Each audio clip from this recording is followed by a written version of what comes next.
What's on your evil mind? Hold your insulting tongue and mark my words well.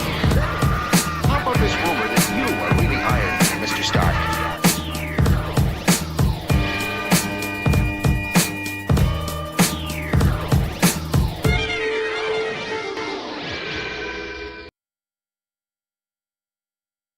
Hello, and welcome to another episode of the Comic Book Chronicles.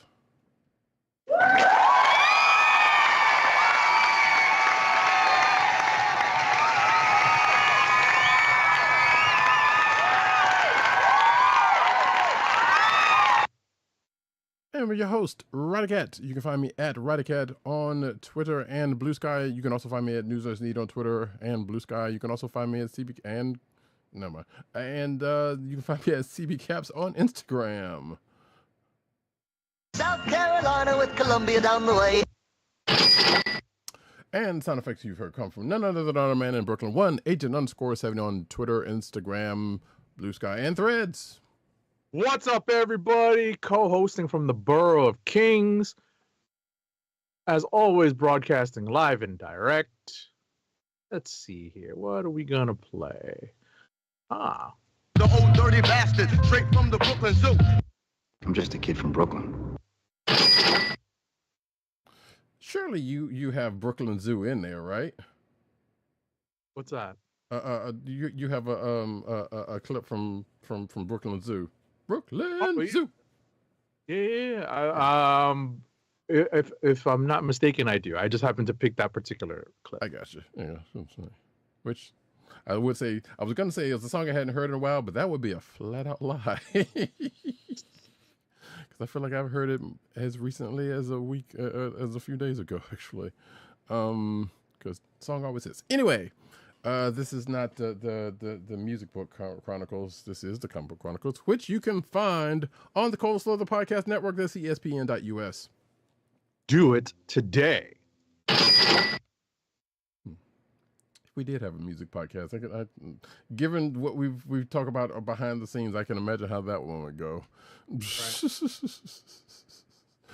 But you could find this here podcast on your podcast provider place of choice, whether it be Apple iTunes, aka Apple Podcasts, Spotify, or the Coastal Podcast Network. And you could also find us by on Blue Sky at comicbookchronicles.bsky.social or something around that matter. Listen, make sure to click like, subscribe, leave us all the positive 5-star reviews, especially on Apple Podcasts, because that's going to help people find our show. Indeed.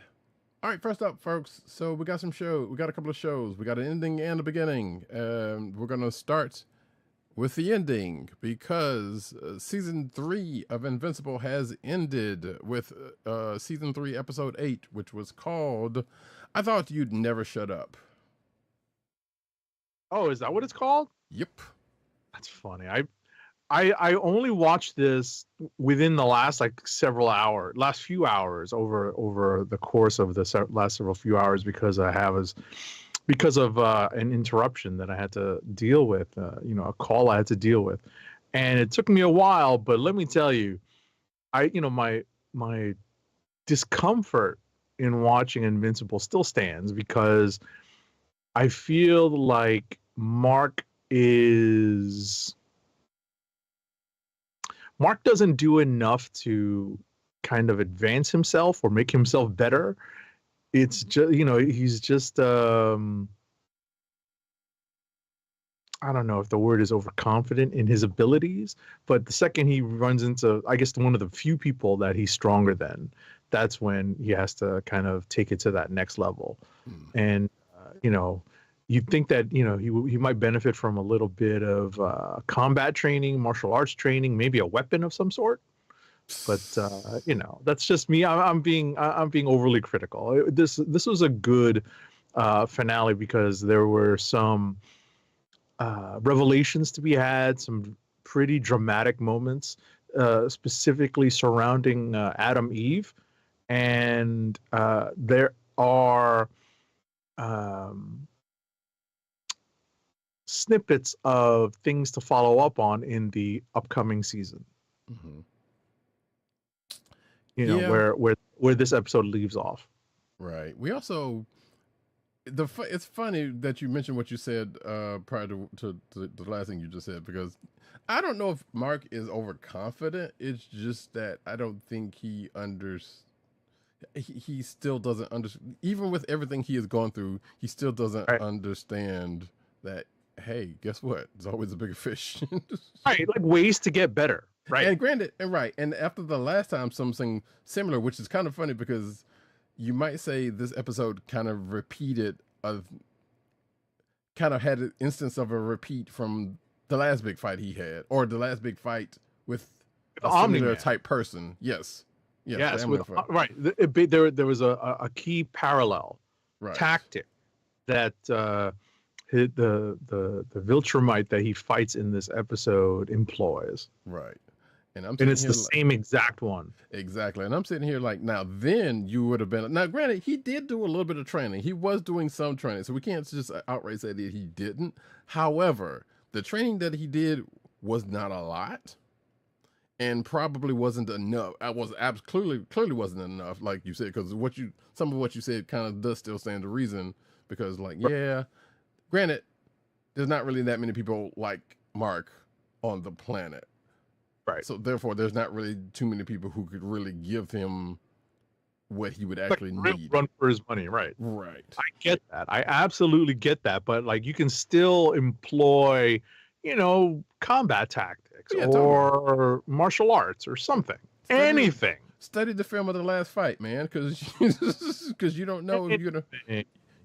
Like, you already know somebody was coming because of the last Viltrumite you fought, who kind of handed you. Right. Much less the first fight with your own dad, Right. So it was like, it was kind of crazy, but at the same time, there was some parts of the episode, or at least one or two parts, was like, okay, well, clearly something's going to happen to this character and this other character. Mm-hmm. One of which did happen, but just kind of got redirected back, I guess, without saying too much. And the other one, I don't know, I was kind of expecting, even though I don't, as far as I know, if what I thought would have happened to the other character would have happened, I don't know if there was a comic book, tied to that, which I don't think it is. Huh? His little brother. What's that? His little brother. Oh, I see. Right. Right, which I'm pretty sure there is not. I mean, something probably similar to this happens, because this is probably this is an adaptation that seems to be going, and we don't know, but seems to be going, for what we do know, really close to the comic book. There's obviously some things that they cleaned up and didn't show, but or haven't shown for reasons upon reasons, but right. It's almost like a redo of what was told in the comics. Right. That's almost, it almost seems to be that Kirkman is, maybe fixing some plot holes, and it's a pretty faithful adaptation, but at the same time an adaptation, not a literal translation. Right.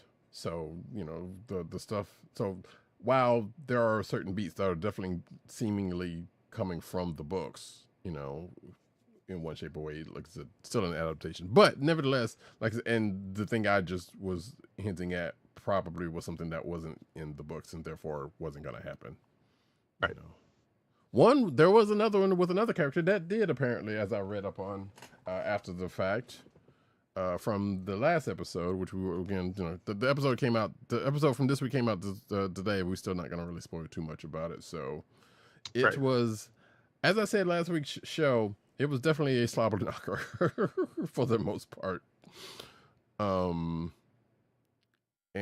again, quite familiar to another big fight that the Marks had. So it was like, yeah. And of course, at the end of the show, they did kind of hint towards, what could possibly be coming in the next season. And one of which was like, oh, right, that's still a thing that's out there. Right. So, or actually a couple of them was like that, but one in particular was like, oh, right, I totally forgot. It seemed like every other season was like, they're going to just skip back to, but then again, that could have been how the book was also, like some of the stuff could have been like come back in arcs way later down the line, you know, and people and whatnot. So who's to say? Like I said, I am inching ever closer to actually reading that book. Sure, makes sense. It would probably be a pretty good read because it's no longer published, right? The series is over, correct? Correct. Yes, correct. That the main series is over. Like I think they've probably done a couple of little here's and there's after, and then there's that Battle Beast book that is coming up. So out from the world of. So outside of that, yeah, I think the series as a whole is dealt with. So, and they've been putting out the omnibuses, right? Omnibuy, whatever how you spend, of them. So, I feel like that's enough of a reason to say that the series is definitely donezo. So sure. So I mean, but ultimately, you can find a way to catch up. Like there are probably copies available like on whatever digital format that you can collect nowadays. Comics, even through the library. Is that? Right. Also, even through the library. Right. So, because I know at one point I did look before I found the copies that we had access to. Mm-hmm. Wait, do we have access or where they put it in? I think we do. Anyway, regardless, there are omnibuses out there and stuff is available. So, you can, if you have a library card and probably Hoopla or one of those things like that.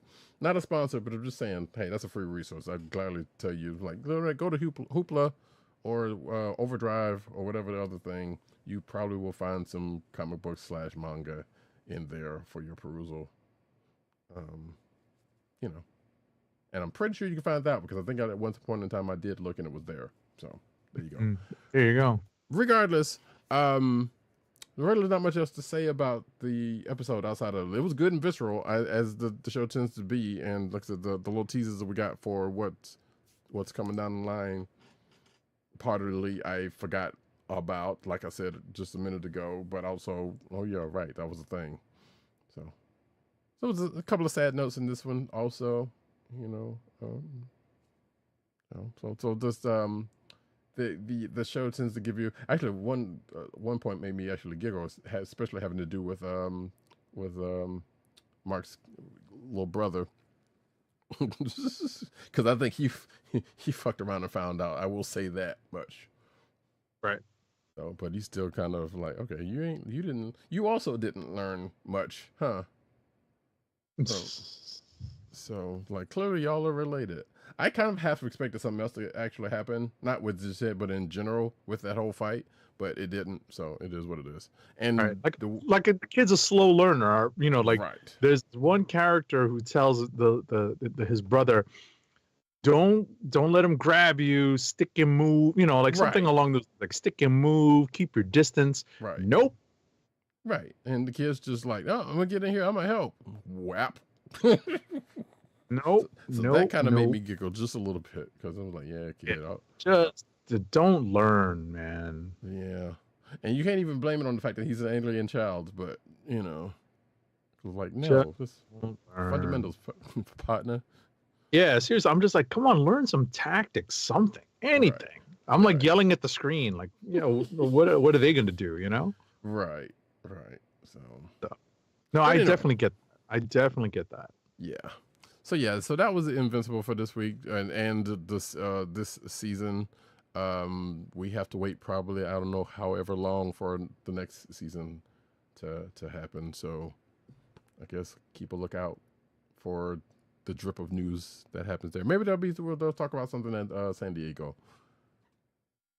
About maybe the next season will be coming on a little faster than the last couple, but I doubt it. And that being said, the next show we're going to talk about is this week's Daredevil Born Again. I guess we can go ahead and say season 1, episode 3. Although technically it's season 4 of Daredevil in general, but when I haven't seen the notation about how they're doing that. But regardless, it is episode 3, and it's called "The Hollow of His Hand," which does definitely that phrase does come up during the show. Right. So this episode to me is probably ripped out of the first version of this Disney Plus series before it was retooled, basically to make it more like the Netflix version. But my understanding is that the original version of this Disney Plus show was supposed to be like maybe a couple of courtroom cases to really center upon Matt Murdock as an attorney and dealing with these ongoing cases or multiple cases over the course of the season. And this is strictly minor spoilers. This is mostly a Daredevil free episode. This is mostly Matt Murdock in court or dealing with court related things. And it's all about the Hector Ayala case, which if you're familiar with the character, makes him a pretty important figure and piece in the history of the Marvel Universe. However, we all know that the character and title is more of a mantle and has become that in recent years. And that's a big hint about what happens in this issue, this episode. So, but yeah, I'd love to say more about it. This episode's been out for 2 days, but that's essentially what you need to know. If you're not watching Daredevil right now, you definitely should. Yeah. While we're not exactly going to spoil too much about what happens in the show, is some news that is related that we will talk about later in the news section from the show, and not necessarily the episode specifically, but about about one of the actors, right, in the show, more specifically, or 2 of the actors actually. So there will be some spoilers for episode 1 if I'm not mistaken. But right now,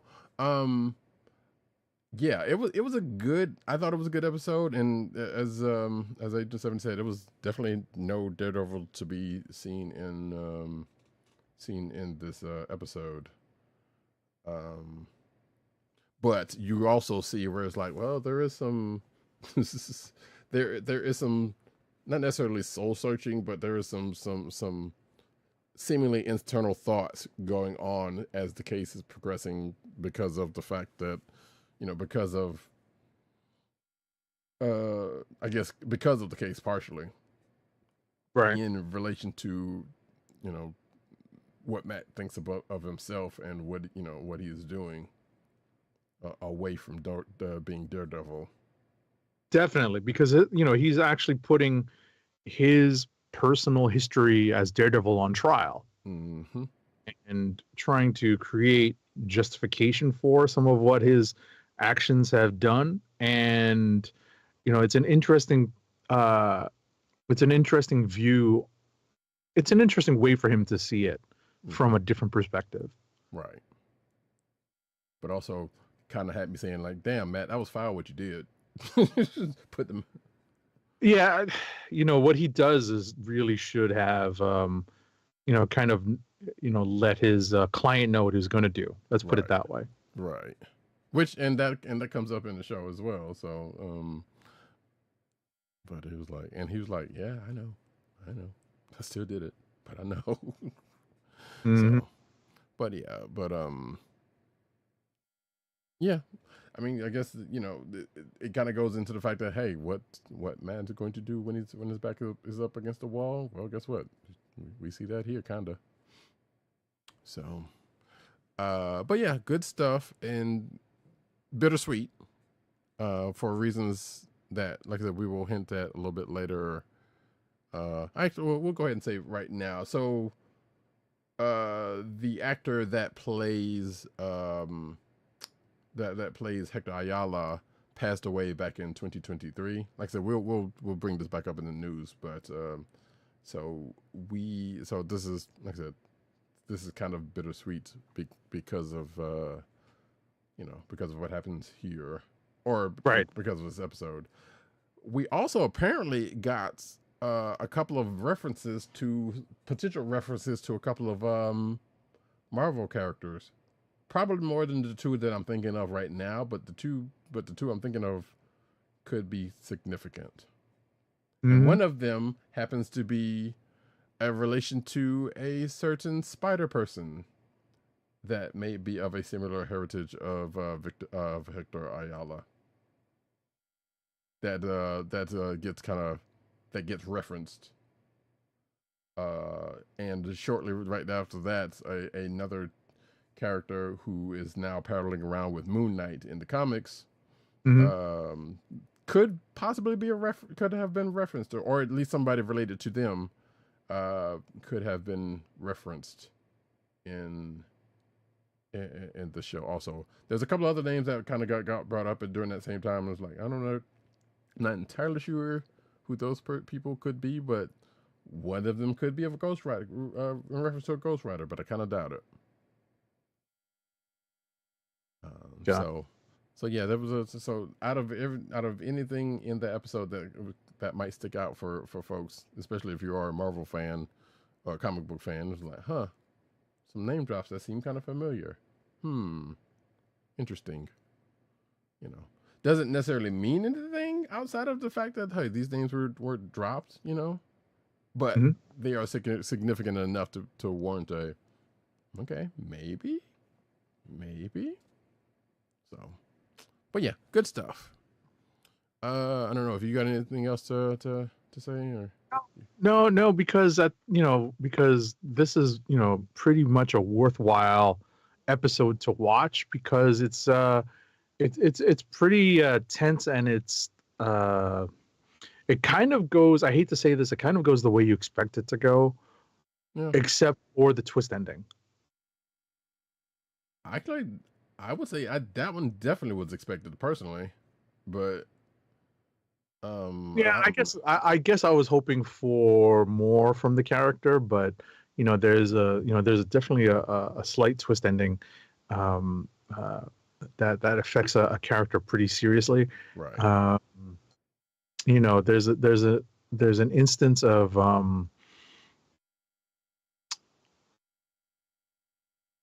let's just say there's an instance of witness tampering without actual tampering, or witness intimidation without actual physical intimidation. Well, there is a sense of it, but without it, right. It's a pretty all I can say is it's a worthwhile watch. Yes, this is true. Also, I guess it is worth mentioning. Yes, of course, you do get a little bit more with the Kingpin. I'm just going to call him the Kingpin. I know his name is Wilson Fisk, and he's the mayor, and he's not going by the Kingpin, but still, he's the damn Kingpin, and he's the mayor of New York. Right. And you kind of see some stuff going on with him and his relationship, and possibly seeing him also taking a kind of a look, similar to Matt was in this episode, to wrestling with his history, let's put it that way. Right. So, and I'm sure that was intentional, because both characters, by the end of the season, I'm sure are going to have some sort of an wrestling with some sort of a personal arc, So we shall see, though. That being said, we're going to go into the books of the week with Transformers number 18. Alrighty, moving on to the books of the week. Transformers number 18, published by Image, is written by Daniel Warren Johnson, with art by Jorge Corona, colors by Mike Spicer, and letters by Russ Wooton. So this issue is actually a good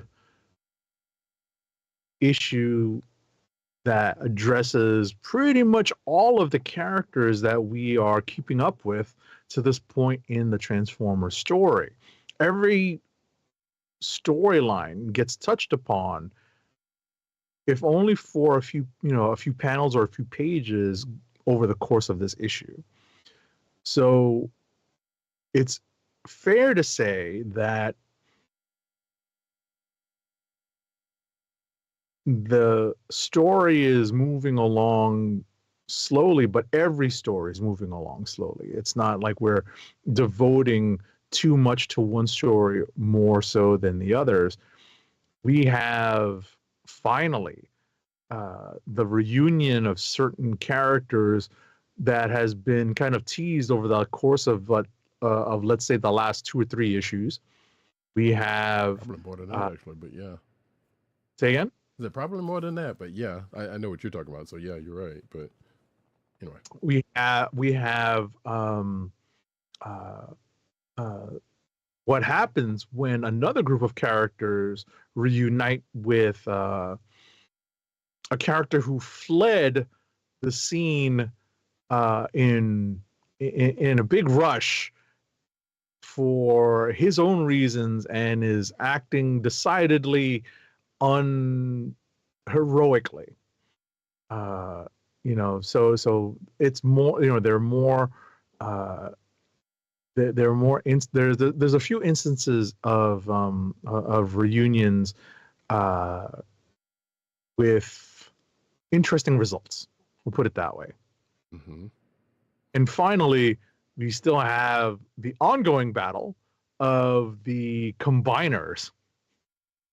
And it's a pretty how best to put this? It's a pretty dramatic battle of combiners that you would never try to reenact with your own combiner transformers because they might break. We'll put it that way.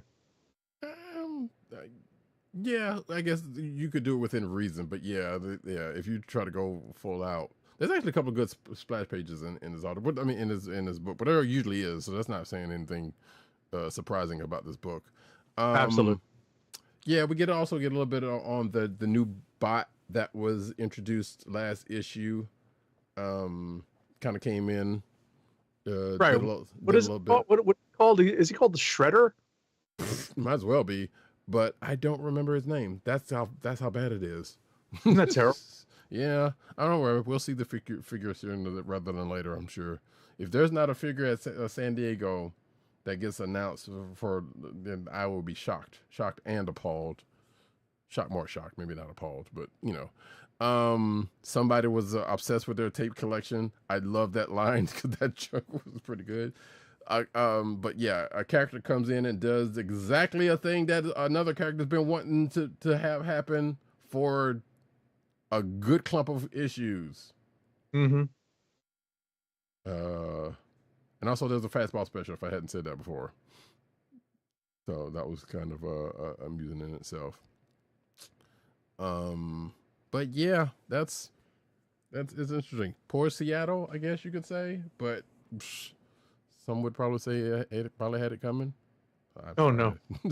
I'm joking, very much joking. Also there was a Decepticon who was named in this, and I have the name here, which is kind of hearkening to Silverhawks for me, because I think the name was Hot Link. Oh my goodness. And I'm sitting like, where the hell did this Joker come from? Hot Link? That's what it said. Yeah, it's like a couple of pages in from the start, from the book, and I'm like, where does this Joker come from? Because it was another one of the Seekers, or the Jets, basically. And I'm saying like, where did this Joker come from? But yeah, anyway, so yeah, that was Transformers 18. It was potential click of the week for me because of everything and because it's generally good. I still hate the fact that, well, we still don't know what's going to happen after issue 24, because unless something's changed and Daniel Warren Johnson's not leaving the book, he's still leaving at issue 24 like he said he was. Mm-hmm. So we still have no idea what's going to happen after that, and that makes me sad. It's going to make me so sad if they end the book. But also, like, who's going to come in and replace, what's been going on here, because this is, as I've said it before, like a lot of this feels like this is out of a kid's childhood imagination. Still good, but I mean, well, good because of that, I should say. But that's kind of what it feels like. But next up, we are going to go to our next book, which is Gatchaman, Only One Earth, number 2 of 4. Shredhead. Oh, so it wasn't that close. So you wasn't that far off. Okay. Right. Shredhead. I thought his name was, like I said, the Orokusaki character from the Teenage Mutant Ninja Turtles, but right. Shredhead. It could have been, honestly, it could have been Death's Head, and I wouldn't have been not surprised at all. That's he actually looks like a Shogun warrior. Kinda, yeah, kinda. Wait, do I really not have that? Where the heck are these covers that I know that I got? Anyway, but yeah, next book, like I said, Gatchaman, Only One Earth. While I look up the cover for this. Alrighty, Gatchaman. There's only one cover for this book.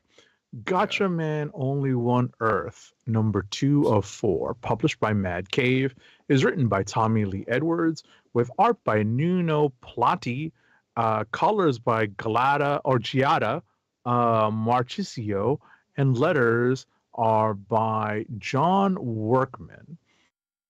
So this issue picks up pretty much where we left off, where, and forgive me, I was joking with Roddykat earlier about how when I refer to these characters, I cannot help but refer to the Gatchaman characters, the Science Ninja Team characters, as what they were named when the American version entered my consciousness.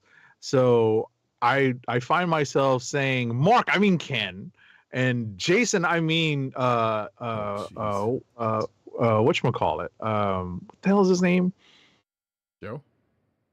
What's that? Joe, right? Joe the Condor, right?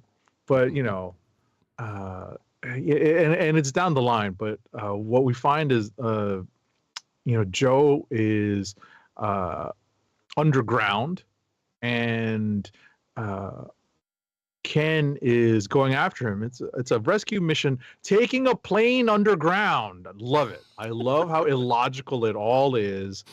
And some discoveries are made, and meanwhile we have the rest of the Gatchaman team, the Science Ninja team, trying to deal with multiple threats going on, and hopefully we're going to get the team to link up probably in the next issue, as because this is issue 2 of 4. Mm-hmm. Yeah. So, okay, I'm sorry. Go ahead. Oh no, but at the end of the day, it's still a fun read, and I was joking with Roddykat in our pre-production meeting about how one of the characters in this issue, one of the new characters introduced in the series, is all of a sudden like an extra helpful because they are tech capable, like extra tech capable even. I mean, to be fair, they kind of seeded that one though with the exposition they gave in this. Now, granted, you still have to kind of stretch it a little bit from going about, well, this is my father, and this is what that, and this is his relationship to this organization, that and that other. You kind of have to make a slight leap for yourself for that. Mm-hmm. But at the same time, it's like, you know what? Sure, I'm not surprised at this point, especially with what they're kind of toying with here in this, because it's like, so while Joe and the Queen, were trapped underground, there's a discovery of which the Queen kind of knew about already, that had to do with her people. Which, as I told Agent 70 before the show, was like, you know what? If this was setting up a Voltron crossover, this would be kind of a way to this would be kind of in line with that. Right. And there is some, speaking of a Voltron setup, there there's some sort of setup here for giant mecha. Mm-hmm. So sadly, no lions, but nevertheless, something I was else. gonna say, speaking of Shogun Warriors, that's what came to mind with some of the art. That's what the scene, that's what those are the memories that were evoked in me by that art. Right. And actually, that just reminded me of something that I don't think we talked about last week that I might need to find out for. I might need to put in the news section. Anyway, I'll look for that in a little bit. But yeah, so yeah, like I said, good issue. Some good action going on. Okay, or maybe I was mistaken. Boo. Okay. Anyway, but yeah, not really much else to say about this issue without giving too much away. I do love the fact that, hey, this, like I said, this could be setting up, could have been, or could still be actually setting up, a crossover with Voltron, because like I said, there are similarly there's a couple of names in here. The city or the country, I guess, that they go into is kind of similar to the planet that Voltron is set on. And like I said, the Queen being, as capable as she is. Now, granted, the Queen in Voltron, you could argue, is probably not as capable as this particular Queen, right? But she can pilot a lion. That's something. But yeah.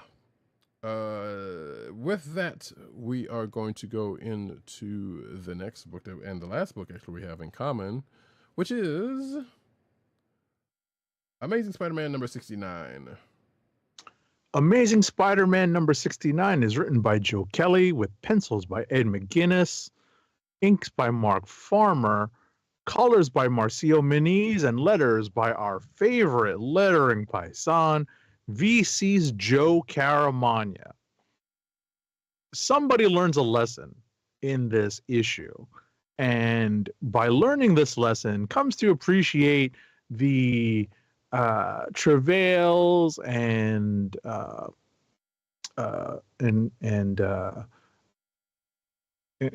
worth of single life when that single life is finite, because the person learning this lesson is essentially immortal.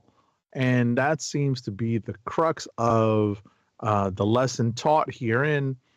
And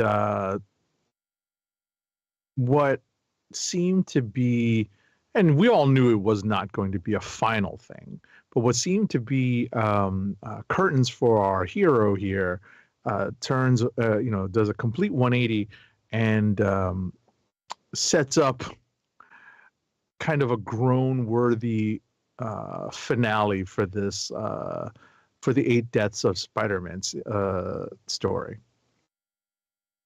I will say some of it definitely was telegraphed. We're definitely getting a new figure out of this. Yeah. And part of it didn't go the way I suspected it was going to, but I guess you weren't going to just, that 8 Deaths book from last week wasn't going to just, even though they kind of sort of teased it, but I knew they weren't going to do that. I was like, they're kind of set up as an X-Men probably would have been the one to completely save the day, but that is not the case here because it is a Spider-Man book. Right. So, and if you're watching the video version, the cover doesn't necessarily translate to what happens. Although the character that is on the cover outside of Spider-Man does show up. Right. And does do something, just not a lot. Yes. Bickers with the former person of their station. Because this is also a one. I guess technically you could say this is also a One World Under Doom tie-in as well, which again, a couple of books have been doing in the last couple of weeks.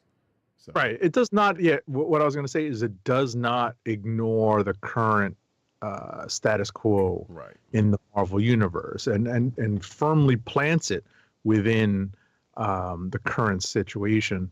Obviously, the beginning of this series was also currently planted in the situation because of how Spider-Man gets into this whole mess. Right. So Exactly. Which was brought up in this issue because of the bickering of a couple of characters. Yep. So, which was actually probably the funny part of this issue for me. It was like there's some blame to go around. I mean, there's some blame because this happened on your watch. It ain't my fault. Should have took care of that. Yep. So that was funny. But yeah, like I said, part of it with what ends up happening kind of feels kind of telegraphed because like you see this one particular character kind of having an arc. And it's like, yeah, okay, here we go. And this is how that kind of comes to be and what it is. Yeah, exactly. It's a it's the more you know thing. Yeah. But also Kliqs because of something he said early in the story. It was like, dude, what? I don't know. I mean, I don't know what it's like. The prospects are like, in your neck of the woods. But Yeah. But yeah, that was Amazing Spider-Man 69, and that was the book that we have. All of the books that we have in common. So rapid fire. All righty, rapid fire review time, folks. I ain't got time to bleed.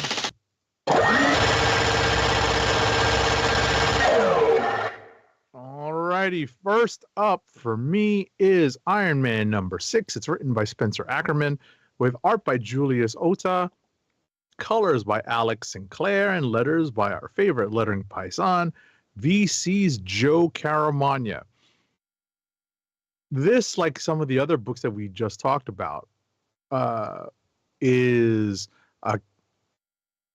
set in the current status quo of the Marvel Universe, where it's one world under doom, and basically the opening sequence and the opening pages of art are meant to invoke scenes from the first Iron Man MCU movie. Other than that, though, it's interesting to see Spencer Ackerman kind of dive into some of Iron Man's history as an arms manufacturer, kind of diving into that with the history of this series going in one direction and kind of tapping into that to create the impetus for this particular arc and how it will interact with the One World Under Doom story. So it's an interesting way to approach it, and an interesting way for the Tony Stark part of the Iron Man character to approach to approach a way of taking Doom down, put it that way. Next up is Namor #8 of 8. It's written by Jason Aaron with art by Paul Davidson and Alex Linz, with colors by Neeraj Menon and letters by our favorite lettering paisan, once again VC's Joe Caramagna. Guess what? This Namor series as a whole is now over, and what seemed like a way to reset the character finally made its way, finally revealed itself at the end of this series. Was it overly dramatic? Probably.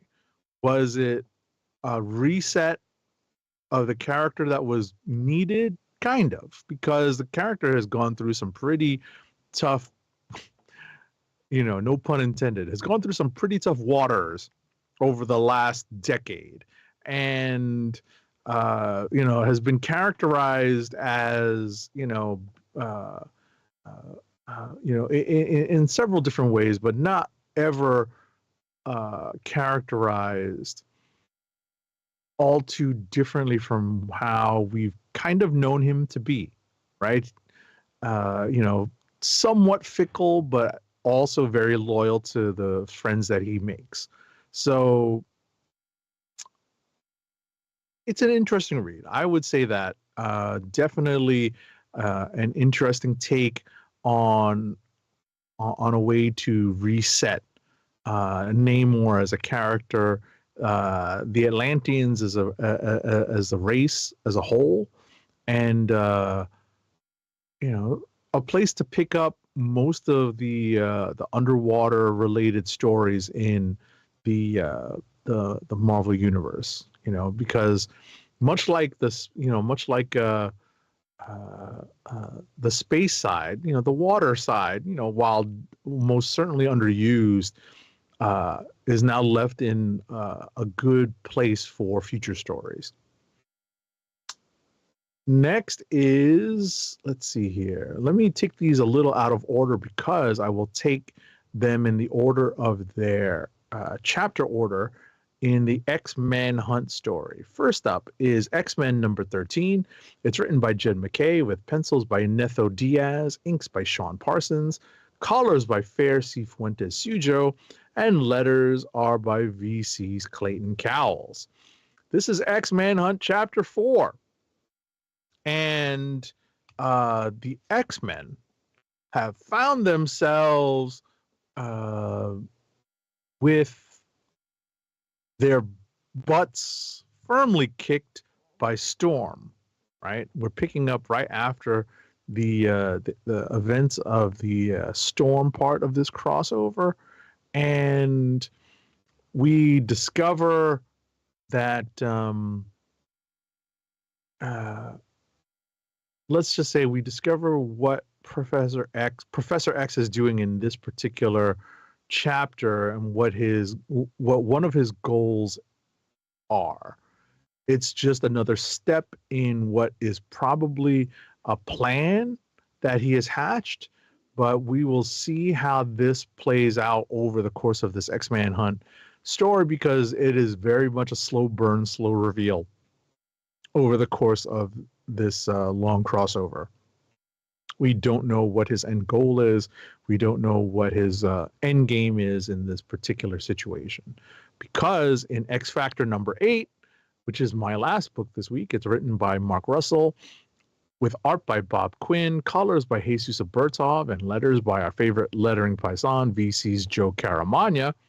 We get X Factor's part in this storyline, because they appear on the last page of X-Men number 13 and roll right into their story in X Factor number 8, where we get another confrontation, just the latest in confrontations between Alex Summers and Scott Summers, where they're facing off under similar but still very different circumstances than they've ever had to before. One is on the side of a particular point of view regarding Charles Xavier. The other has a somewhat different approach to Charles Xavier, but neither of these characters see Professor Xavier as what we are traditionally used to seeing this character as. We'll put it that way. This is all very new territory for many of these characters. So I think that X Factor number 8 is pretty light on dealing with the story that's being told in X Factor. It is very much the story is very much centered upon the X-Men Hunt aspects of this story, with just little snippets of character moments for the members of X Factor that I hate to say this, don't really care about and are kind of throwaway characters at this point. We know that this series has been canceled, so there's only so many issues left in the series, so it's I won't miss it. But then again, I've not really been a fan of the way this series has unfolded to this point, and that's it for me. Alrighty. For me, we start out. We're going back to the sea with Aquaman number 3, and boy, did that rhyme a lot. Written by Jeremy Adams, art by John Timms, colors by Rex Locus, and letters by Dave Sharp. So we get start off with a flashback to Arthur and his dad at the lighthouse, which is ends up being in the form of a story, and I mean that by the flashback ends up serving as a lesson, I should say. And in the present, Arthur is trying to get some answers from his newfound allies, and all he's getting are references and ties to the DC color spectrum, and the prophecy that he's supposedly a part of in wherever he is, that he thinks may or may not have something to do with Darkseid, and may, but we don't fully know that, but we just know that, hey, guess what? He's in water, so he's part of the blue, and therefore, and the blue has been taken up by this person that he's I think may have also taken up stolen Atlantis, thanks to what happens in the first issue of this book. I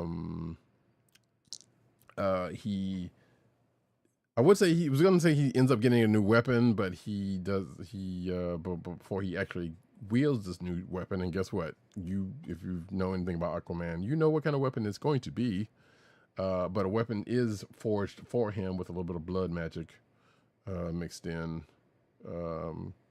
But thanks to the entrance of another DC character who I'm not familiar of, but the name Laurie Lamaris may be familiar with some folks out there. In fact, it is Arthur did say that, oh yeah, she dated Superman at one point or something or other like that.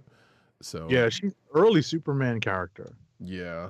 So she pops back up, but thanks to that, Arthur finds himself in a little bit of trouble, thanks to that appearance.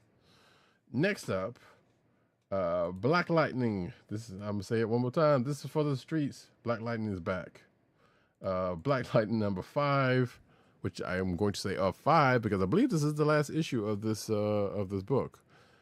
Written by Brandon Thomas, art by Fico Asio, colors by Ulysses Ariola, and letters by Lucas Gattoni.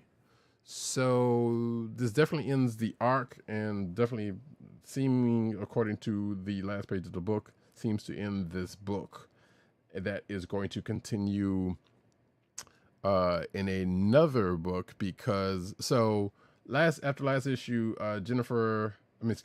Jefferson and Jennifer kind of went and raided this place, but they got their powers taken from them. So now they have to hold their own until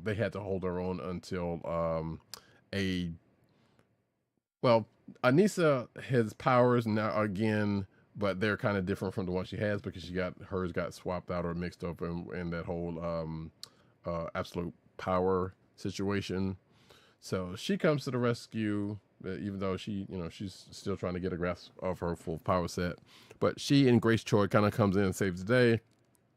And the group that they were going up against in the last few issues has been dealt with.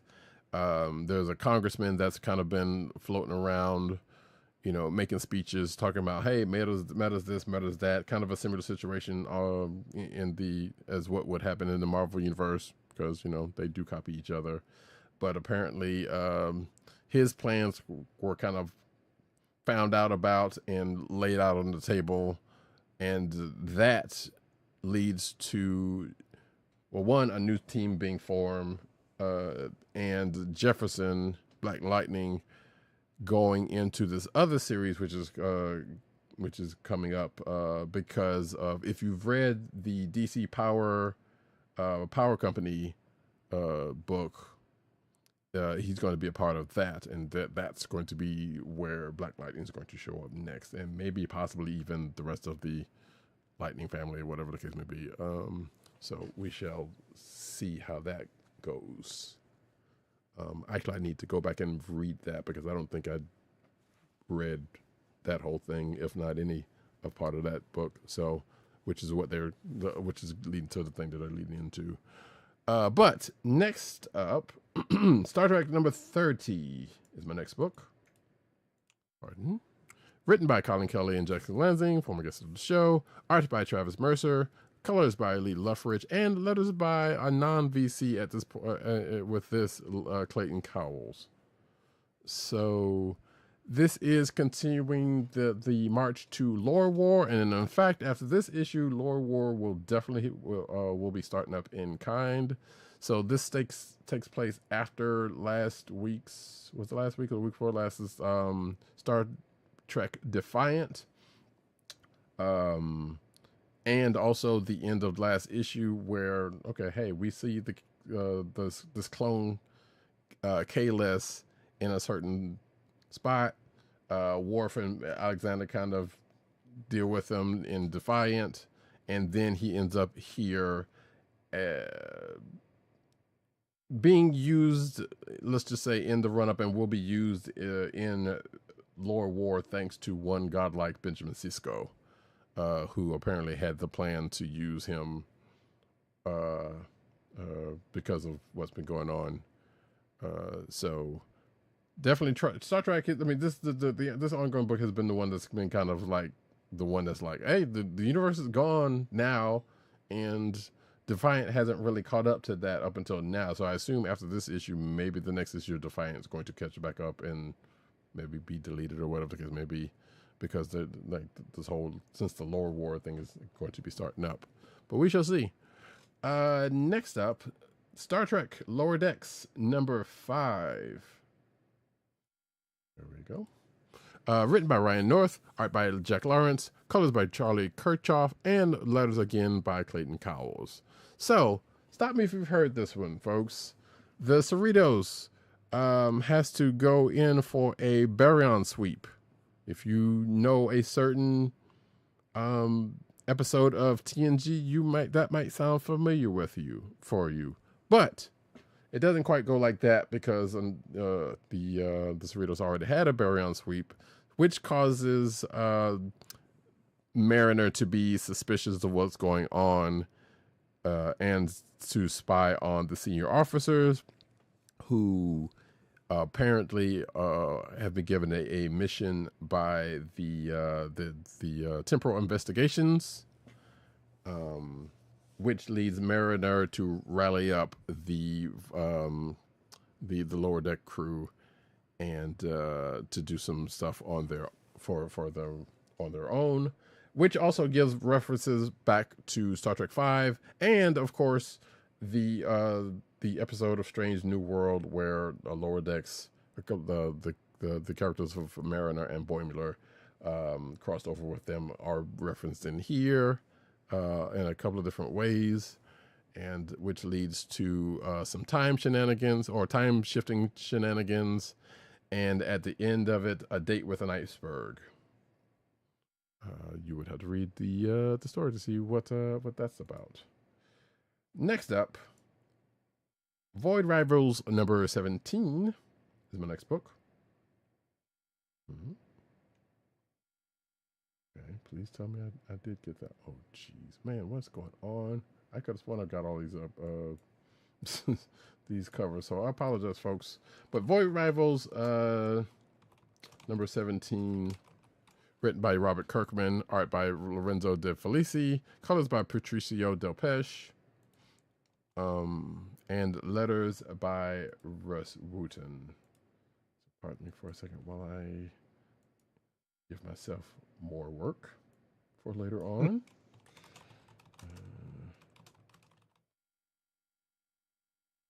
There we go.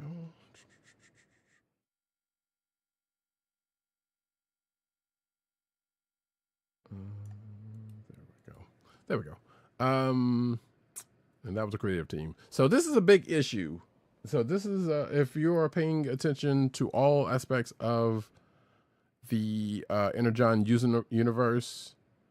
I mean, this may or may not make any difference to you one way or the other, but it's definitely a big issue for this series in particular, because there are some revelations that were doled out. First of all, Solila, one of the main characters, meets Zerta Prime. Surprise, surprise, she's a Cybertronian. And when they meet, a story has been communicated between the two that harkens back to classic Cybertron, and basically gives you some information that you might know if you're a Transformers fan as far as the big war situation. But this firmly places this book as a part of not necessarily the war itself, but a part of the universe in what it sets up here. And the story of their whole sacred ring, and why the two planets of the main characters are split, not unlike the Romulans and the Vulcans in a way, but there's actually a bit more reasoning as to what outside of that, because it's not just like, no, we had a difference of opinion. I was like, nope. It was this story kind of goes into why that's the case, and why there is a case for either trying to bring the peoples back together and not bring the peoples back together, as some people have been heavily trying to do this whole series. On the other, meanwhile, we got Hot Rod and Springer kind of chatting with each other. Python is still out in space trying to find Cybertron, but she does find some Quintessons, so there's something. And so, got some Cobra representation. We may or may not have a Unicron / a Galactus situation that may have been brought up here. Obviously more Unicron because of, Transformers.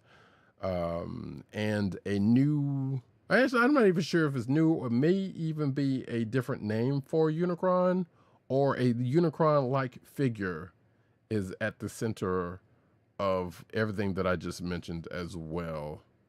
So, like I said, this is a big book with a lot of a big issue with a few different revelations going on with it in relation to that story. So you may want to check it out if you're interested in anything I just said about that whole situation. Next up, and the last book for me actually is West Coast Avengers number 5. And of course, there we go. Got that one. Yay. Written by Jerry Duggan. Art by Danny Kim. Color artist Arthur Hesley. And letters by VC's Joe Caramagna. Another potential click of the week for me. We get a little bit more on the Gospel of Ultron. I know Agent 70 is probably going to read this at some point, so I'm not going to spoil too much about it.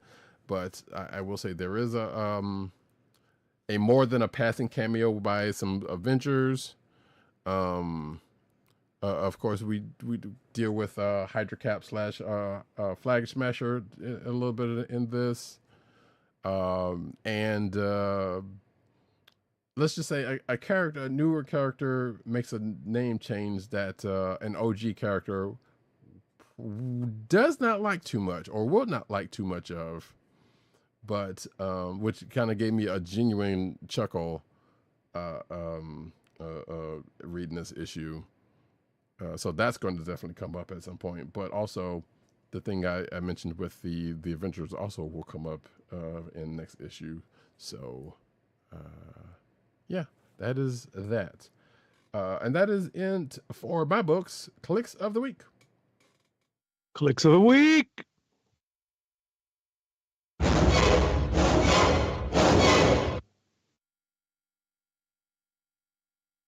Oh yeah, you got yours squared away, sir, or you need some? No thinking. No, like leading candidates. Just kind of thinking about it. How about you? The aforementioned West Coast Avengers, Transformers 18, Void Rival 17 actually is kind of one I've been kind of toying around with because of the revelations that was in it. That issue of Black Lightning is also pretty good too, but I'm not sure if it's going to stand up with the rest of them. Amazing is kind of interesting because of, but it also really doesn't make it because like, okay, like I said, part of that feels telegraphed. So, so I don't feel like that one's going to make it either way, even if it was on the list. But yeah, right. The first three that I mentioned with Wackos, Void Rivals, and Transformers are definitely the ones. Yeah, no, Transformers number 18 had some good moments in it. I thought that the Gatchaman Only One Earth book was actually a pretty decent story, other than the suspension of disbelief when it comes to flying underground. X-Men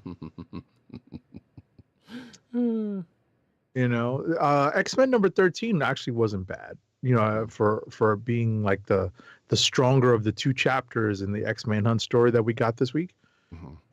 And because we do get a pretty big face-off between a couple of characters, where one of the characters that I know that Roddykat, that you do not like, gets a little bit of a comeuppance, but also comes out on top in a one-on-one. Well, not strictly a one-on-one battle. I'll put it that way. I might have been slightly teased on that one. Yeah. Right. Yeah, it's kind of a tough week for me. I think,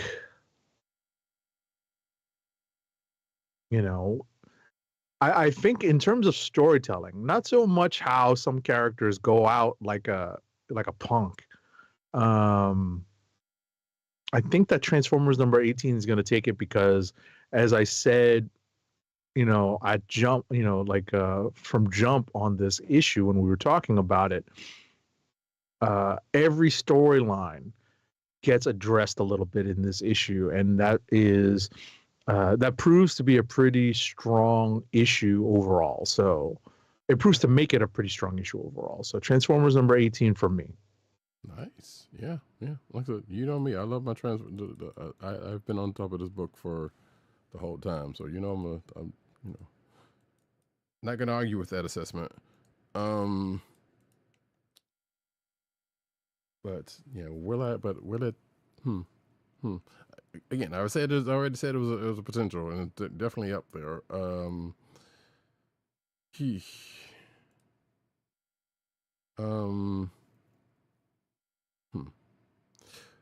The Wackos book is definitely a potential for, especially potential of what's to come, and the chuckle that it gave me for that. Mm-hmm. But yeah, just Transformers and Void Rivals. And Void Rivals is just for, it's like, okay, this is going to be something, or this is something for this universe as far as this book is concerned. Whether it's going to be something big for the overall Energon Universe, as it's trying to set itself up to be, sure, but to what extent? Yeah, we're still. You can kind of see it, but at the same time, it's like, yeah, I don't know. But you know what? Yes, I am going to also go with Transformers number 18, actually. Okay. So, plus, for one particular part in general, which is the part that I mentioned earlier about a character kind of finally gets what they wanted after a good 10 issues. I mean, it's kind of silly because if it's it's what I think it is, all it involved was holding him up to a certain body part, and it sort of, revived, this particular character. Right, but at the same time, all the other attempts to kind of do anything with this and another character that's kind of been broke, no one's been really done with, and causing this character to be pissed. Right. So, or as one other character says, and I said earlier, obsessed with this tape collection. That's all, I know that's kind of a big spoiler, but at the same time, if you haven't been reading the book, it's not. I mean, it is if you know Transformers, but it's not if you haven't been reading the book. Oh, I get it. So, but yeah. Transformers 18, folks. Great book. Transformers, period, is a great book. So, therein lies that. And with that, we are going to go into the news section. But first, an ad read. All righty, our first ad read of the night is for Wink, your personalized wine club. Wink is a world of wine delivered right to your door. From rosé to Cabernet to Torronté, Wink has over 100 styles of wine to discover. Ever try an orange wine? Wink connects you to a world of exclusive wines tailored to your taste and delivered directly to your door. Wink delivers 4 bottles of wine to you every month with free shipping. You can pick your own bottles or let Wink choose and match to your taste. It doesn't cost a thing to become a member, and you can skip or cancel anytime. And now the listeners of the Comic Book Chronicles can enjoy an exclusive discount of $20 off your first order. To place your first order with $20 off, and to help keep our show free for you, go to our network website at cspn.us/wink. That's cspn.us/WINC. Wink Wines through CSPN. Do it today. And now we get into the news.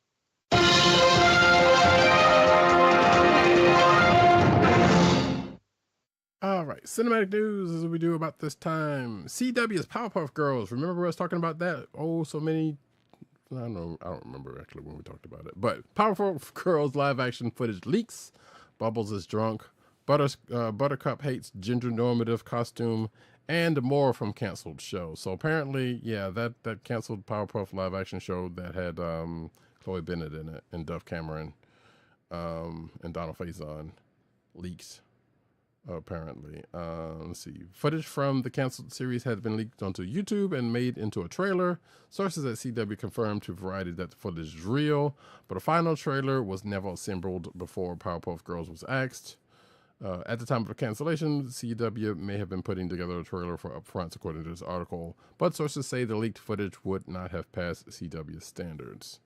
The network sometimes uses outside vendors to assemble trailers, so the link could have been a rejected trailer from a third party. It also may have been a Warner Brothers TV trailer created for LA screenings or San Diego Comic-Con. So there you go. So yeah, I guess if you want to check that out, hit up the YouTube. Actually, I had not watched this yet, but I'm slightly curious of what this was. Next up, so we have some confirmation that Daredevil Born Again will be released over a 7-week period to cover the 9 episodes for this first season, or for this third season, we'll put it that way. And the 2-episode week is going to be the week of March 25th. So this upcoming episode 4, premiering on March 18th, is only going to be, there's only going to be 1 episode next week. It's the following week that's going to have 2 episodes. So that's going to be the 1 double episode week. That is the week of March 25th. Every other week is a 1 episode week. So this upcoming week, March 18th, is 1 episode, episode 4. But episodes 5 and 6 will both come out on March 25th. Right. Well, this is, I guess, I think I said this earlier, but this is technically season 4. Oh, is it 4? I apologize. I was going off my bad memory. I'm tired, folks. So no, yeah, that's fine. That's why we're trying to run through this. But yeah, because I think the original Daredevil season had 3 seasons. Right. Yeah, and this is 4, but they're apparently, according to this article, they're counting this as season 1. So it is, you take it whichever way you choose, folks. It's season 1 of this or season 4 of that whole thing. So you can get with this, or you can get with that. I think you get with this because it's, whatever. Speaking of Daredevil, spoiler alert, by the way, folks, for the first episode of Daredevil. Daredevil star has perfect 3-word response to their character's death, which was not my idea. says Eldon Henson, who played Foggy Nelson. So apparently Henson said in a roundtable discussion with co-stars Charlie Cox, Deborah Ann Wall, Vincent D'Onofrio, and executive producer Sana Amanat, quote, "I felt pretty sad. I really liked playing Foggy."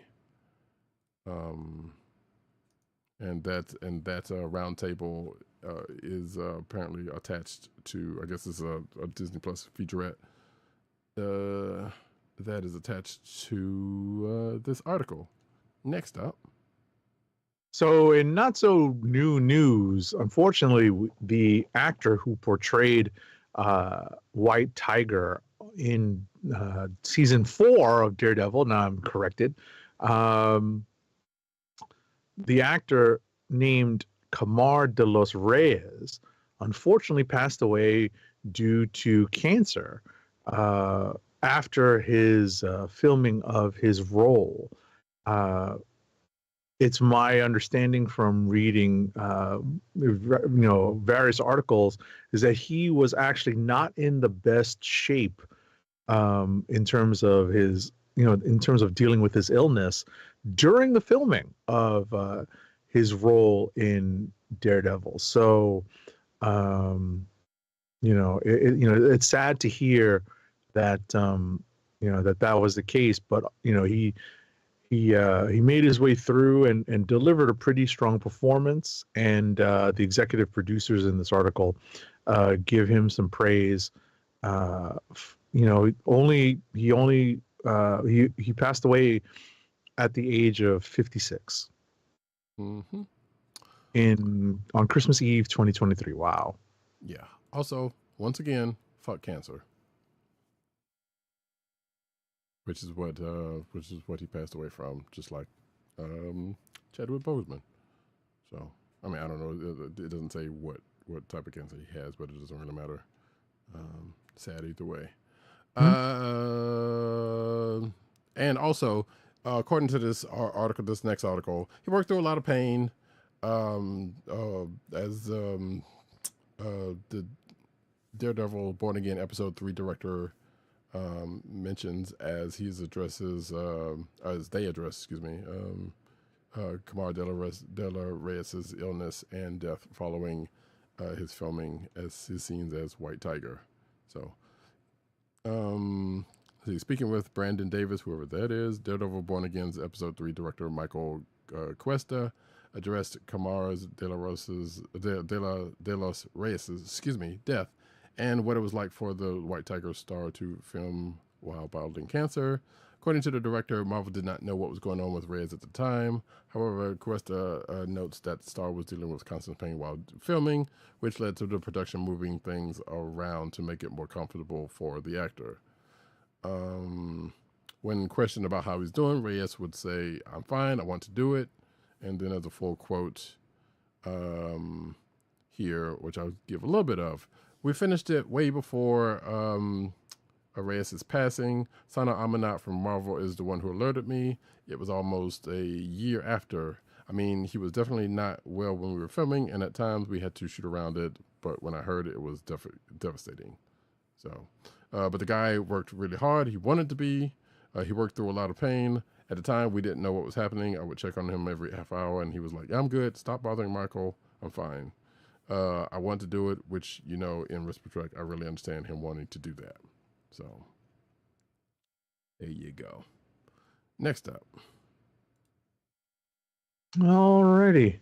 So, apparently, this article's title is "No, Marvel is not recasting Chadwick Boseman's Black Panther in Avengers Doomsday," because apparently some leaked concept art for Avengers Doomsday hit the interwebs, and one of the images, or some of the art, appeared to show a character resembling Chadwick Boseman's T'Challa as the king of Wakanda. But the concept art sparked questions such as, is Marvel Studios recasting the character? Bottom line, though, the since deleted posts identified the character as T'Chanda. Could be a different character eventually, but it's been, I guess somebody came out and said there's no truth to the recast rumors. Right. They have been saying the whole time since Was Wakanda it Forever. Is it Nate Moore that came out that said it? Hmm? Is it Nate Moore that came out and said it? That sounds right. Yeah. Yeah, he's one of the producers. Yeah. The Marvel Studios producers. So yeah. Right. So I mean, ever since Wakanda Forever has come out, they've been saying that they weren't going to recast Chadwick's part, if I remember correctly.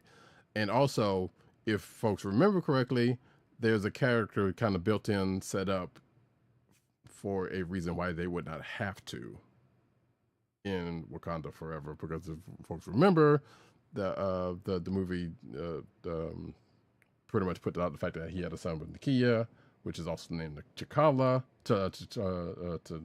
excuse me. So therefore, technically, they don't. If they go this route, they don't have to. They age up this dude, the age up the kid, from then to now, and they could very well just like, hey, nope, he's still Black Panther, he's still T'Challa, and they don't necessarily have to recast him because it'd be his son playing the role. Again, if they go that route, this is speculation on my part. And I want to say there's probably an article out there that kind of said that they were going to age up the character. Mm-hmm. So, could be the case. Like I said, we won't know until the next movie, until we see stuff from the next movie. But yeah, people have been talking about recast T'Challa for the longest time, and like I said, they've been saying they weren't going to do that, and they don't necessarily have to. So, next up, Brave New World box office crosses a milestone for Captain America movies. Apparently, even though it still might not break even, according to this article. So, at the time of the writing for this article, Captain America: Brave New World managed to overtake the first Avenger, both globally and in the U.S., though earnings are still not huge. Let's see, the numbers are $370.8 million, excuse me, with $176.5 million of that coming from the U.S., which means that the MCU sequel just edged out the first Captain America film from 2011, which took in $370.6 million. So, not by much, but I guess that is something. Next up. Sebastian Stan doesn't think he'll be able to stay in shape to play Bucky in the MCU. Kind of an admission there, but you never know because some dudes continue to stay super ripped into their 50s. Looking at you, Hugh Jackman. So while promoting Thunderbolts on Late Night with Seth Meyers, Sebastian Stan was reminded of his physical peak during the Winter Soldier movie, thanks to a shirtless photo. His reaction was, quote, "the good old days, still trying to get back to that shape. I don't know if it's going to work out at 42 years old." That's not that old, dude. No. Both of us will stand on that one.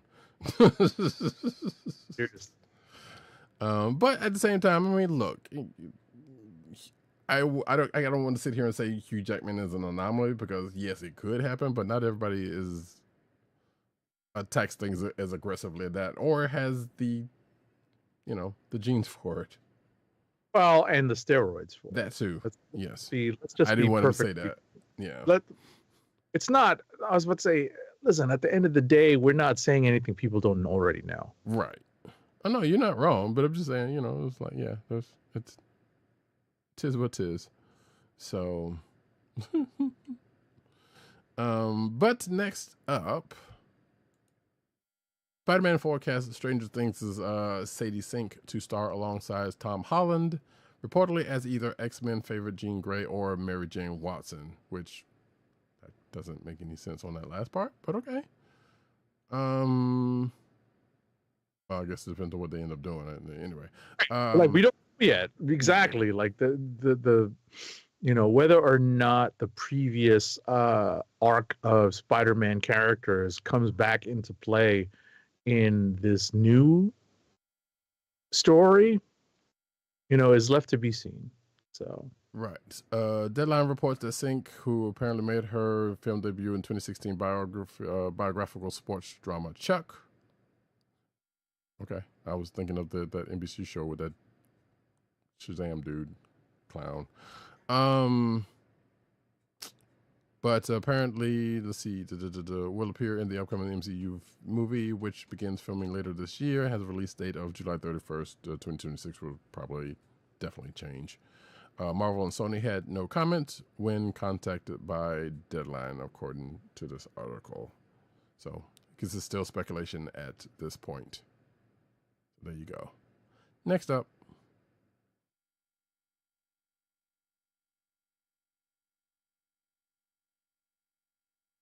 one moment. Let's see here.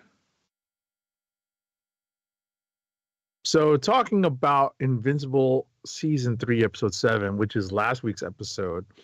So, this is some, it's kind of an opinion piece because the title of this opinion piece is titled, "If you think that the Invincible War is over too quickly," in Invincible season 3, episode 7, you're missing the point. I'm missing the point of the existence of this article. Because apparently a lot of people have been waiting for this Invincible War to be portrayed on screen. And I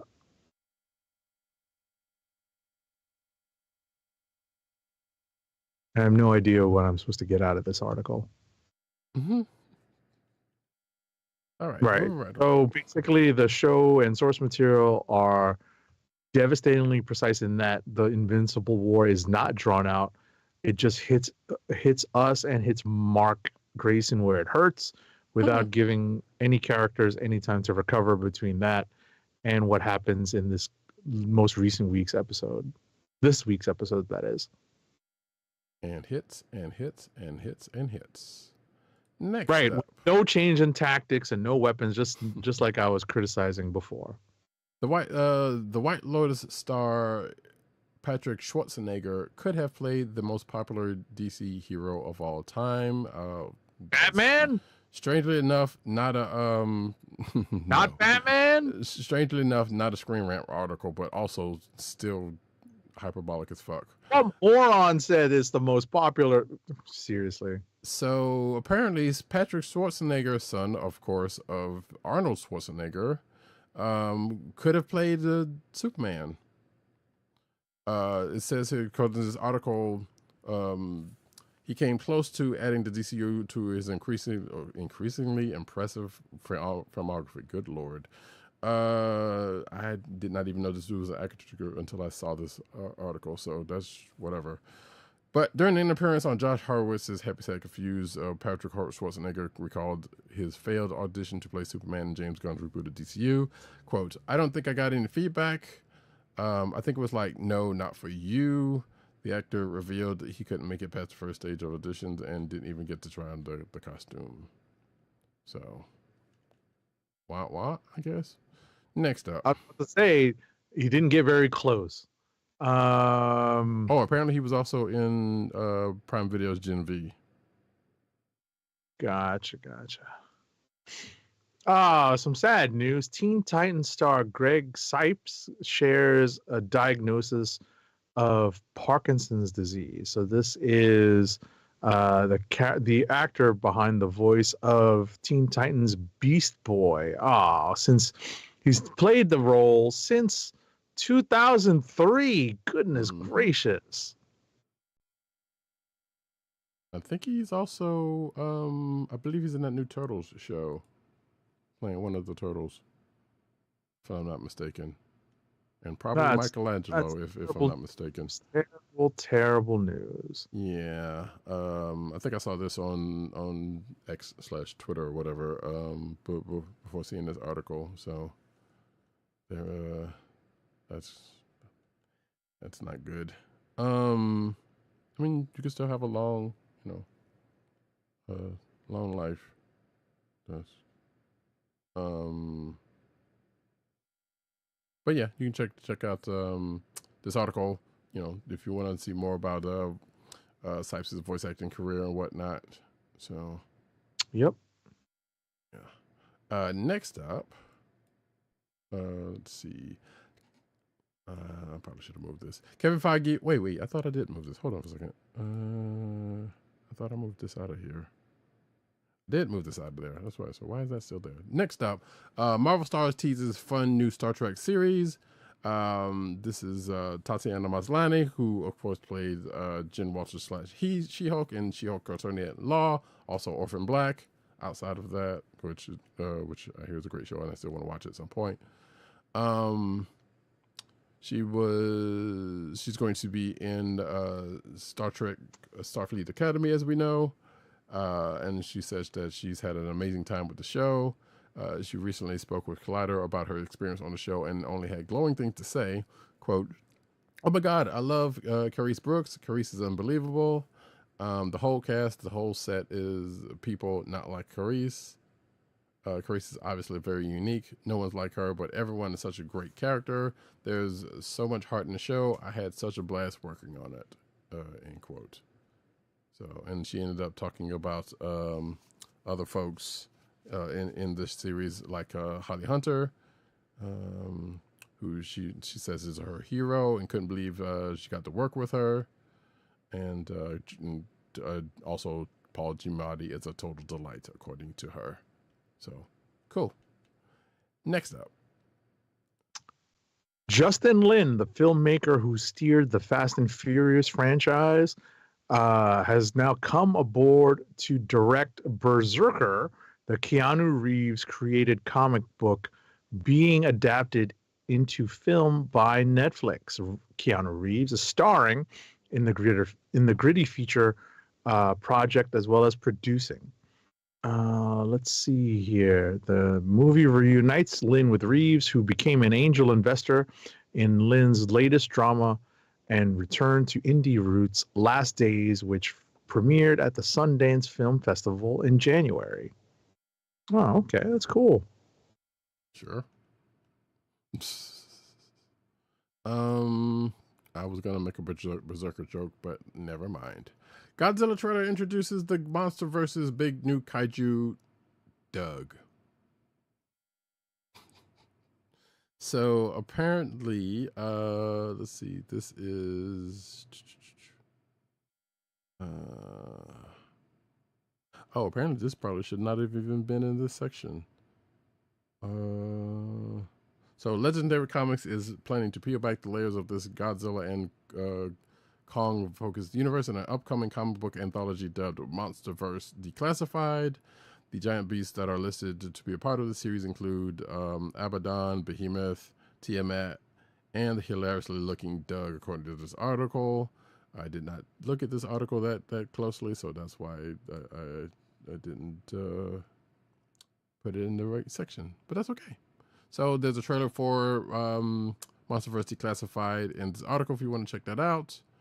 And apparently Doug looks like a mix of Godzilla itself and a Komodo dragon.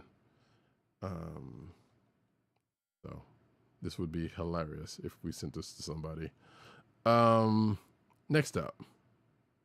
After rumors began circulating, it has now been confirmed by Chinese entertainment news that actor Jet Li will make a triumphant return to screens in Blades of the Guardians, which will adapt the Chinese manhwa Biao Ren, which in turn was given the anime treatment in 2023.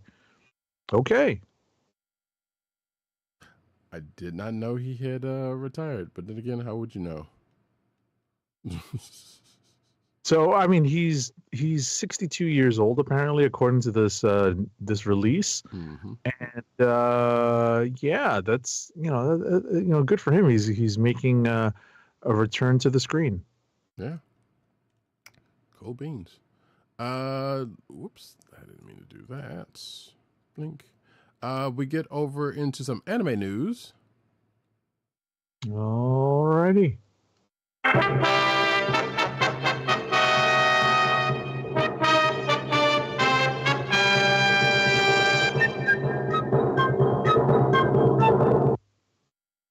Granted, this is part of an interview, but this will be quick. Demon Slayer's Abby Trott talks about saying goodbye to Nezuko, because as we know, with the upcoming Demon Slayer Infinity Castle, which is going to be one of the first of 3 movies that is aiming to bring Demon Slayer to a close. Apparently, they had this comic book had the opportunity to chat with the voice of Nezuko. The English voice, but I'll go ahead and say, of Nezuko.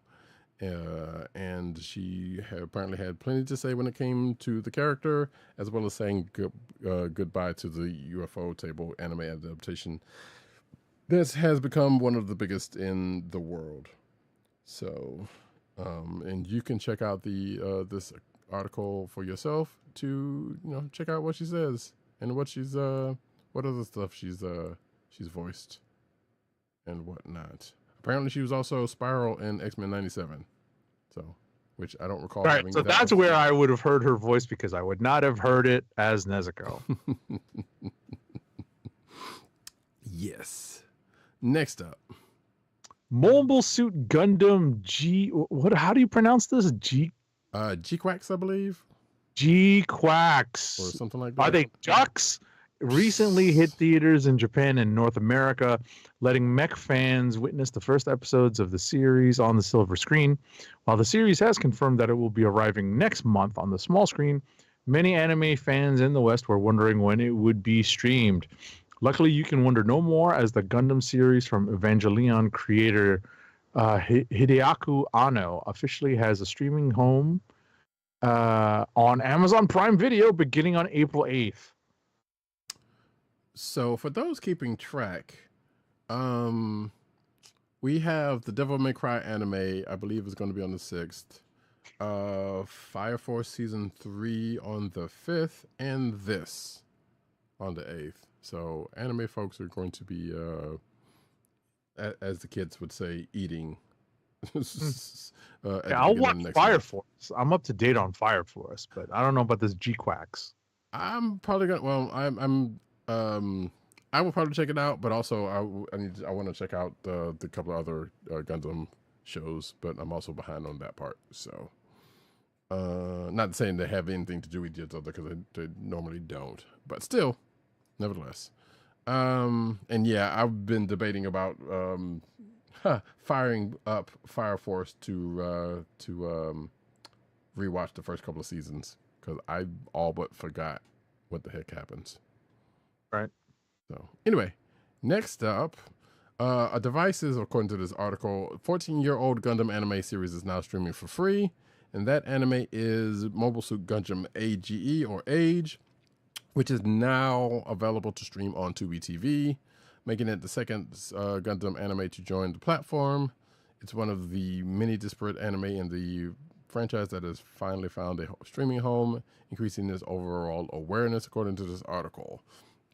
This also sets a notable trend for Tubi with regard to the property as a whole. And then it goes into, when it was originally released and the order of Gundamness that it is. So, and you can check that all out in this article. Next up. Okay, so Diamond Comics Distributors has hired a debt collection agency as part of its Chapter 11 bankruptcy procedure. Let's see here. Yeah, plenty of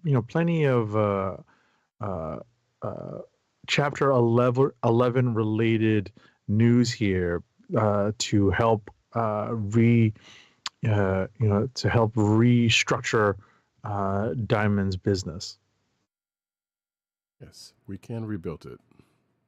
Maybe not They're stronger. doing their best. They're doing their best. Exactly. Let's see. Bow Down to the White Queen, as Emma Frost gets her own X-Men solo comic that flashes back to her time as a villain. So, Amy Chu and art by Andrea DeVito are going to be the creative team on a 5-issue Emma Frost White Queen limited series, which, quotes, reminds readers of how dangerous the world's most fabulous telepath once was when she was at the height of her supervillain notoriety. Interestingly enough, the era in which the Emma Frost series is set is actually prior to the manifestation of her ability to turn into Diamond, which was triggered when she survived the destruction of Genosha in the lead up to her actually joining the X-Men. So I'm going to sit here and say something and mention my ignorance here. I thought that whole Diamond thing was because of the movie and fold it back into the comics, because I didn't really care to actually find out. But I think it's the other way. I don't know about it's the other way around, because I never watched those X-Men movies. Right. So, I mean, again, it doesn't matter because I'm not sure when. Well, I don't also remember the destruction. I mean, I remember it happening. I remember, but I never read it. So all of this doesn't matter. In the darkest days of the Hellfire Club reads Marvel's official description of Emma Frost #1, and it goes on from there. I'm not going to read all of that. So there you go, folks. If you're a fan of Emma Frost and her predilections, there you go. Predilections to dress, then there you go. Next up. This June, Sam Humphries and Ton Lima introduce a powerhouse, star-studded iteration of Thunderbolts in a new ongoing comic series titled New Thunderbolts Asterisk. Love it. Synergy, folks. Right. The new ongoing series kicks off when Bucky Barnes and Black Widow discover a monumental threat to the Marvel Universe, and they recruit a group of individuals who will hold nothing back. Love it. Weird. Love it. So this is the group: the Winter Soldier, Black Widow, Carnage, the Hulk, Namor, Clea, and Wolverine. Goodness gracious. Specifically, the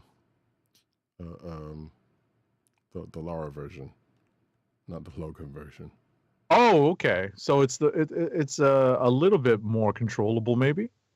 Maybe, I don't know. She has her moments. Right. But yeah, they're in like that. If you're watching the video version, you can see the cover. That's a wild group to put together. Yeah, pretty much. It goes on sale September 11th. Excuse me, not September. June 11th. Excuse me.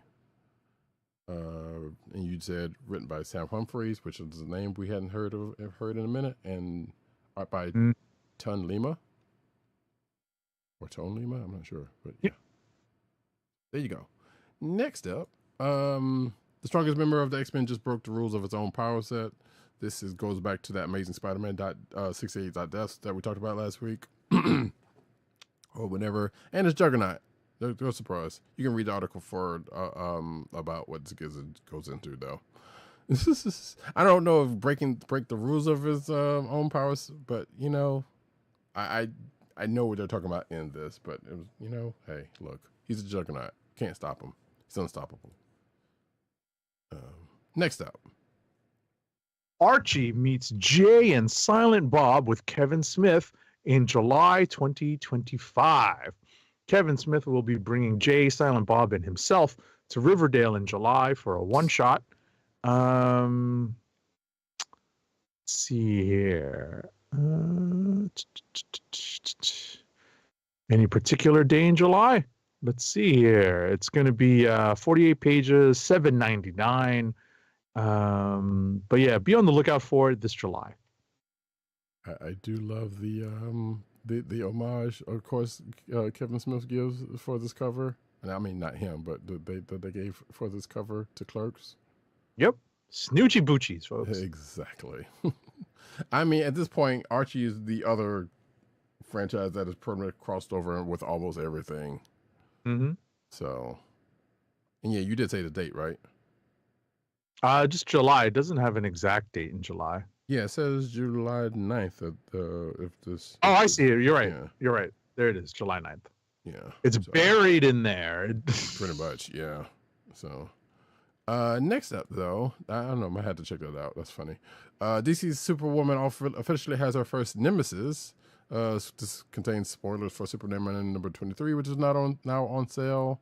So, according to this article, one of Superman's most iconic enemies, I guess, is officially a typo one because it says his wife and it says his. I guess it's supposed to be his wife's very first nemesis, which is Silver Branchy. So apparently, let's see. After a disastrous encounter with a future dark side that left her unable to stand in the way of Radiant's attack. Radiant? Not that a Radiant? With anyway, attack on Metropolis. Lois Lane finds herself only able to mourn the grievous injuries suffered by her close friend, Jimmy Olsen.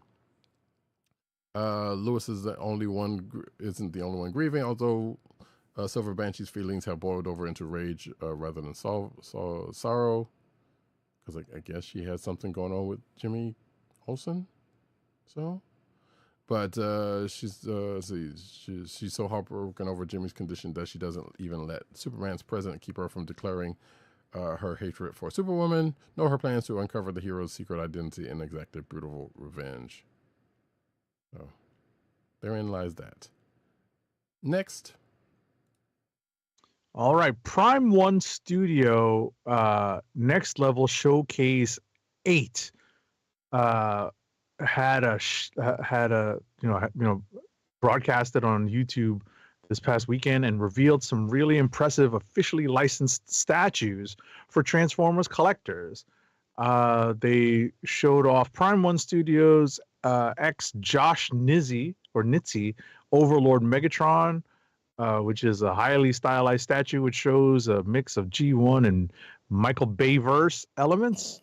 And Prime One Studio X Josh Nizzi Optimus Prime Zero X, a new stylized rendition of Optimus Prime.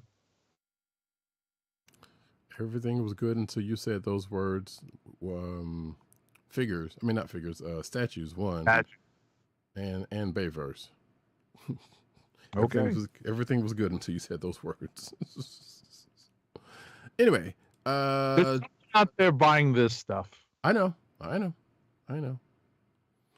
Transformers rolls back the clock with rare Generation 1 RC release after nearly 40 years. So apparently there has been, let's see, this is for Transformers Missing Link RC, and I got to figure out what the heck the deal is on these Missing Link figures outside of the fact that they're recolors, which is based on the unmade G1 RC toy. Not only does this include the main release based on the female Autobots concept art, but I guess that's the case. These are the figures that's made off of concept art and not what they eventually ended up making. But also another based on the Generation cartoon, anime, and movie. While release dates still aren't known, fans will be thrilled to finally own a true Generation 1 RC toy after nearly 4 decades. I mean, the RC one that's out there now is pretty good. So if you're watching the video version, you can see it. It's kind of slightly differently colored, kind of uglier color than the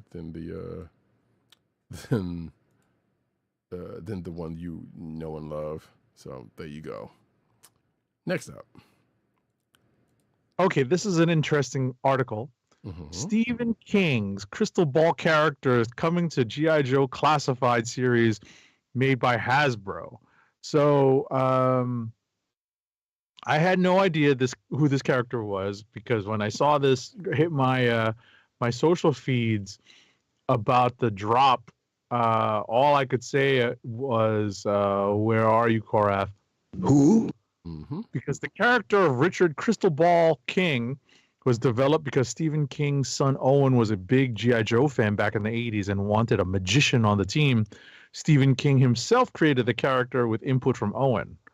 Wow. Must be nice. Wow. Okay. Yeah, I remember hearing about this character, but I still didn't know when or where the character ever showed up, if any place. It's got to be the comics, because ultimately, I don't recall ever seeing this character in an animated show. Well, unless it was like one of the later ones, which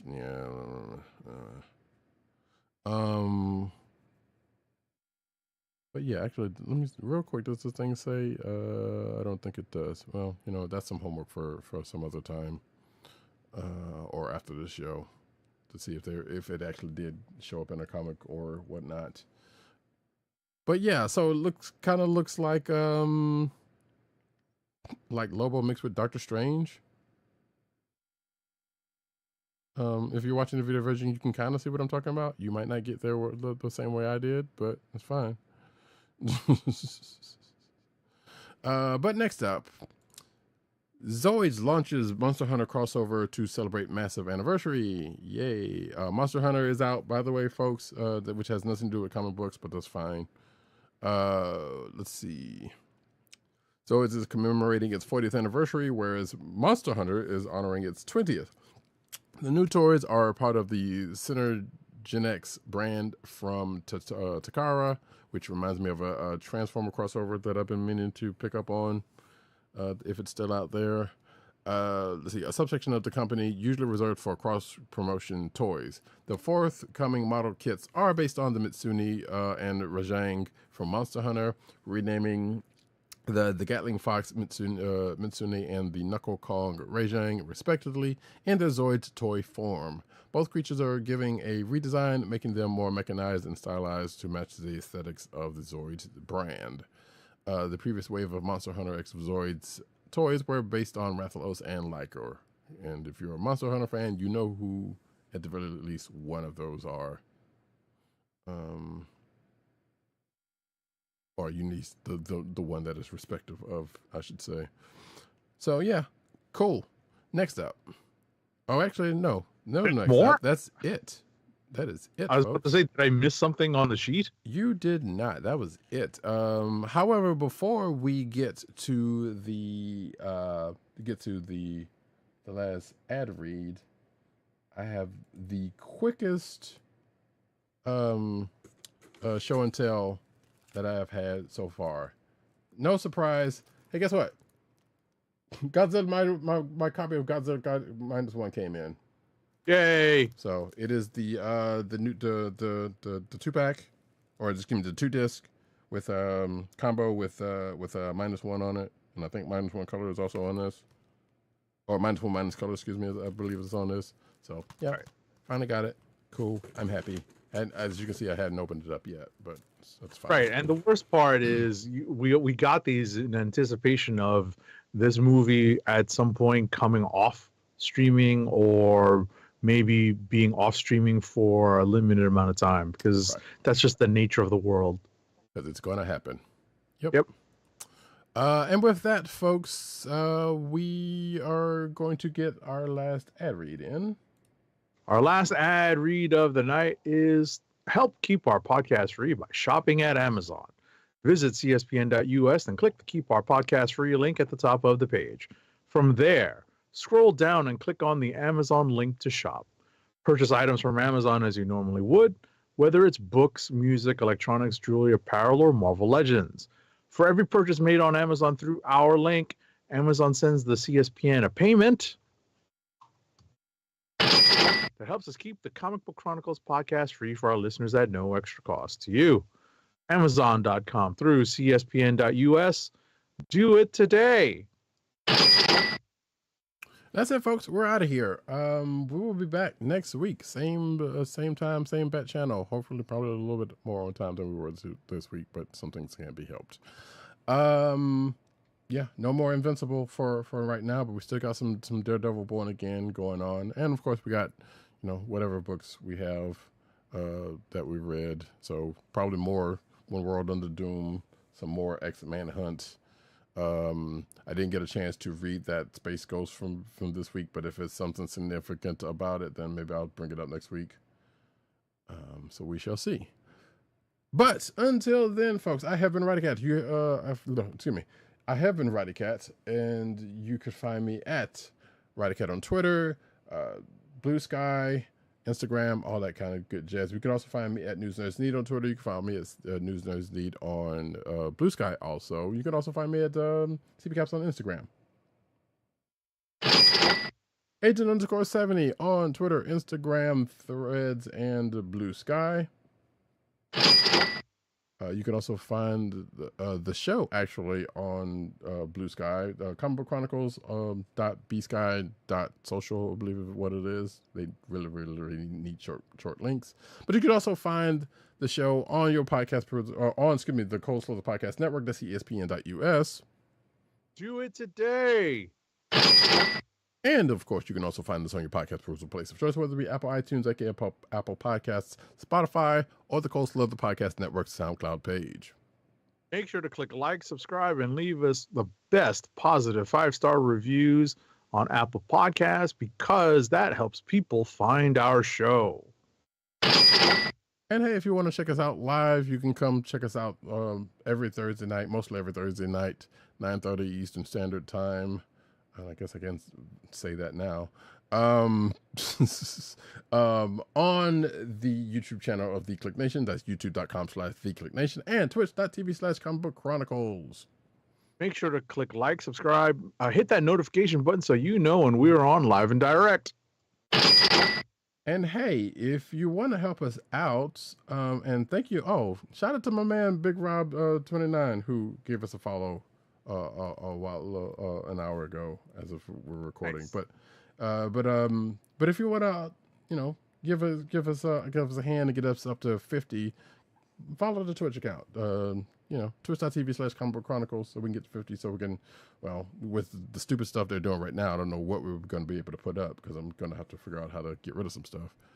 But yeah, check out the archive on YouTube, because that's where most of our stuff has been for the longest time. But we'll be doing more streams on Twitch of the video game variety, comic book based, of course, whatnot. But until then, this has been the Comic Book Chronicles. Peace. Peace. One. Wakanda forever!